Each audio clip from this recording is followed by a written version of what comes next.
All right, as promised. I did a little research before I actually made this video.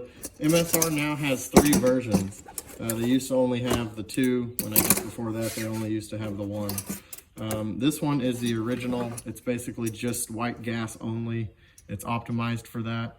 The International is actually going to have a little wick down here in this priming cup that, best I can tell, is it wicks up the more heavy oily fuels, kind of like kerosene. That's probably the only difference. It's possible that the jet on the inside is a little bit sized differently. And then of course they now have one called the Universal, which has a different fuel line, a little bit different priming tube, and then a adapter connector that allows you to either connect to the MSR pump for the liquid fuels or to screw onto a butane propane type can. I'll talk a little bit about that after I set all this up as to why that might not be something that you want. All right, had to edit for kids. Anyway, so I'll talk a little bit more about why you might not want a universal one later. Anyway, so this is the old one. These have wire feet. The new ones are kind of stamped flat metal. Basically, you just spin these around, get them in place. This is kind of their universal liquid fuel thing. The way that this works is there's a little leather cup inside here. It works kind of like a bike pump. You're pushing air, and you can hear it coming out here. Anyway, so basically that's going to build up pressure in the canister, which then the pressure ends up pushing the fuel out this fuel line. A lot of times this will get bent up. This comes out. That's another good thing about these pumps. A lot of these parts are replaceable. If this gets bent up, if you can imagine, if it's in your fuel can, you're not going to be pulling it off the bottom like you need to. So I just usually will make sure that it's pointed very, very, very downward, because there's not a whole lot in this can right now anyway.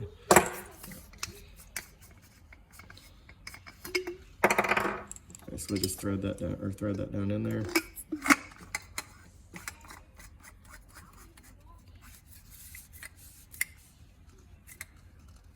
Okay, I usually put a little bit of oil on this. There's basically one way to put this through here. You're putting it in here, and then this block helps you line things up so you've got it right, and then this is going to slide over the top and click into place. Basically just kind of sucking that block against the thing so you're not getting any fuel spill. Now I usually will bring a small one for my cooks, because if you can imagine, you've got a big one here, you've got to pressurize that whole damn thing, and unless you're leaving that on there, then, which I wouldn't suggest, unless you're leaving it on there, then you're gonna have to repressurize every time you end up putting that thing on there. So I'll bring bigger bottles to hold my fuel, and then I've got this little tiny one that this is the one that I use for cooking with. So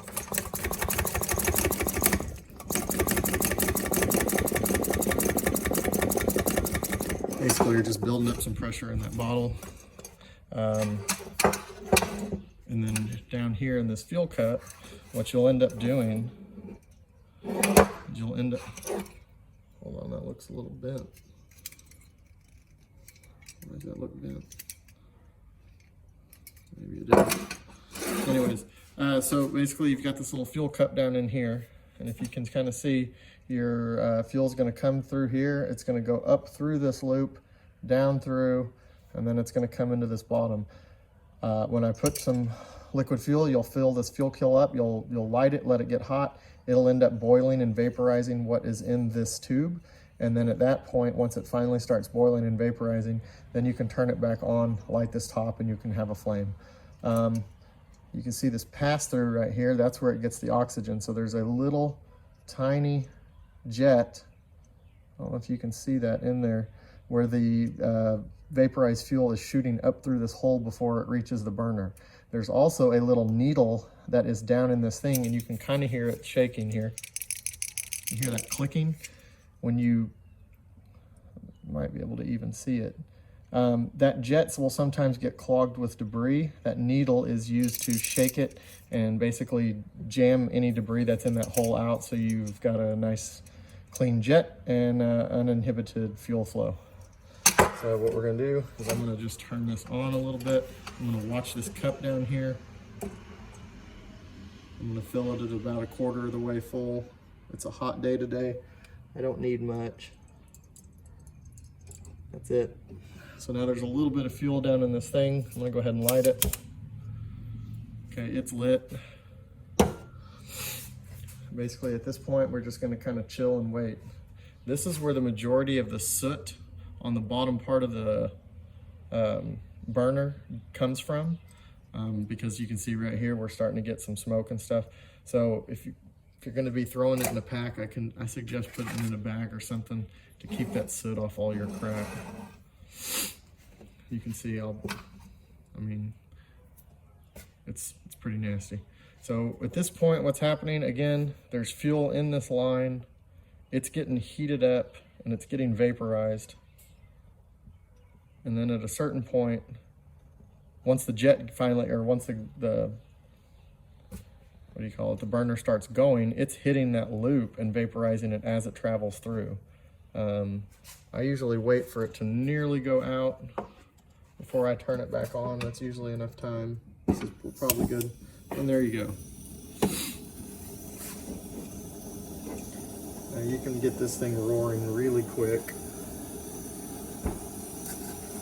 This is that thing that I was talking to you about in the snow. It's basically just kind of a stabilizer if you needed it. I think this fits several of their types of stoves. You just kind of bend it in place. But basically, if you're on a platform where you're going to be sinking in mud, dirt, or it's not stable or whatever, that's kind of what this is intended for. Probably be better to put it on there beforehand. But basically, that's it. Pretty robust design. But the one thing about the universal stuff or the international stuff, I don't know the specs on the on that little jet, on that inside port. It's possible that the international and the universal have different size ports that are going to be basically optimized for all different types of fuel. I can make a theory that the white gas only one is optimized for white gas, obviously. But that makes it probably the most efficient for that fuel. It's possible if you're running the white gas in the international version or the now universal one, that you're not getting as an efficient of burn, and so you're burning more fuel than you need. Might not be a big deal. It might be a huge deal. I don't know. But that's it. And it boils water pretty damn quick. I'm gonna probably speed this up on the video, but I'll just toss a little bit of water in there. And my suggestion, the stove comes with it, and then if you ever need to buy a new pump, it comes with another one also. But they make a foil wind guard for it, because, well, if you're in a windy situation, you're going to be blowing pretty hard on that flame. I don't think I've ever had it actually blow out in a windstorm, but obviously you're wasting heat for that could be pushed into your cook.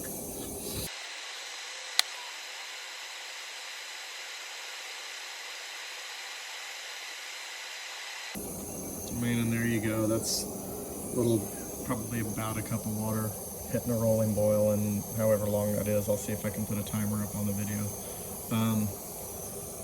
But I mean, that's basically it.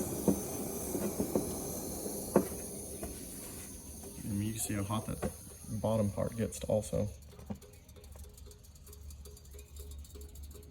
I will say obviously one of the other downsides of liquid fuel is if you're not paying attention to your O-rings and you're paying attention to your seals, leaking fuel in your equipment, clothes and all that kind of shit. You don't really have that issue with the butane type stuff because it ends up volatilizing off.